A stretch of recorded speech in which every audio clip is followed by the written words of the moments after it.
pada hari ini, sempena Hari Guru ini, saya mengucapkan dalam majlis ini dengan penuh ta'zim dan hormat, selamat Hari Guru yang memperkenalkan kami semua pada waktu itu tentang gerakan Islam, tentang keperluan untuk kita mempertahan dan memperjuangkan Islam.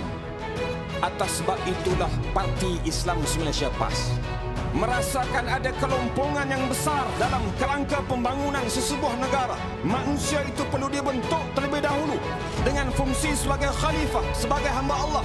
Maka PAS mewujudkan, menubuhkan institusi pendidikannya sendiri yang diurus sendiri 100% di bawah PAS tanpa ada bantuan daripada mana-mana pihak pada peringkat awal penubuhan. Kalaulah benar pasti ini wujud untuk menyesatkan manusia, kalaulah benar pasti ini wujud mengancam keselamatan negara, memesongkan akidah, kenapa pelajar pasti semakin hari semakin bertambah ramai, guru semakin bertambah ramai, menunjukkan rakyat semakin hari semakin percaya kepada PAS, semakin percaya kepada pasti untuk mendidik anak mereka berjaya dunia dan akhirat. Di pentas himpunan pendidik PAS pada pagi ini, kalau kamu nak berperang dengan pasti, kamu nak berperang dengan institusi pendidikan PAS, silakan, kami sambut peperangan kamu. Kami tunggu, tak akan lari untuk berlawan dengan kamu. Sedikit pun kami tidak akan berganjak ke belakang. Adakah kamu sedar, dalam kelompongan sistem pendidikan negara, PAS lahir membantu menampung kelompongan tersebut. Dalam keadaan manusia yang lahir daripada sistem pendidikan kamu yang berasaskan kepada konvensional barat tadi, yang jauh daripada Tuhan, PAS tampil menawarkan pertolongan secara sukarela. Dalam keadaan serba susah, serba miskin, serba kekurangan, PAS berusaha mendidik masyarakat mengenal Tuhan.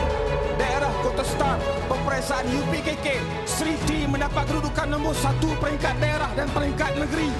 Pelajar kita cemerlang pidato bahasa Inggeris peringkat antarabangsa.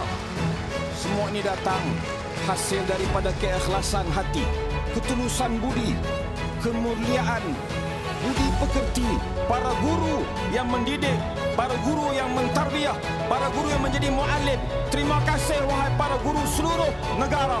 Pemuda PAS merakamkan penghargaan yang setinggi-tingginya pada hari ini.